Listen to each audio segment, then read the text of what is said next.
You did it. Well done. If you've kept up with us this year in the Ignite the Truth Bible reading plan, this week you're going to come to the book of Malachi, or Malachi as it's pronounced in English. In the Christian canon, it's considered the final book of the Hebrew Scriptures. Malachi's name means my messenger, and God sent him to prophesy primarily to the southern kingdom of Judah after the rebuilding of the Second Temple during the time of Ezra and Nehemiah. Many people had returned from captivity in Babylon, and though temple worship had been reinstated, the vast majority of people were not walking in God's ways, and the worst part of it was the priests were the ones who were leading them astray. It's terrible.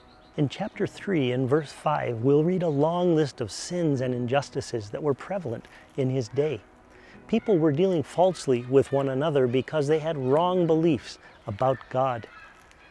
In fact, chapter 2 and verse 10 tells us that everyone dealt treacherously with his brother. And then it goes on in verse 17 to tell us why.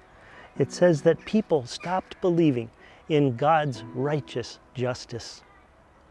Surely, wrong practices are the direct fruit of corrupted beliefs. We need to guard what we believe and make sure that it's true. With the restoration of Judah well underway, many people in Malachi's time began to anticipate the fulfillment of the future Messianic age. In fact, when we read his book with an understanding of that historical context, it leaves the reader waiting for some kind of resolution. And Malachi doesn't disappoint. He tells us that God is going to come and put all things right. In chapter 3 and verse 1, he says, "Behold, I send my messenger, and he will prepare the way before me. And the Lord whom you seek will suddenly come to his temple, even the messenger of the covenant in whom you delight. Behold, he is coming, declares the Lord of hosts." People anticipated from Malachi's message this coming day of restoration. As we prepare this week to start reading the apostolic writings, especially the Gospels, what's our takeaway from Malachi? His message to us today is the same as it was for Judah back then. We need to recommit ourselves to God and to walking in his ways.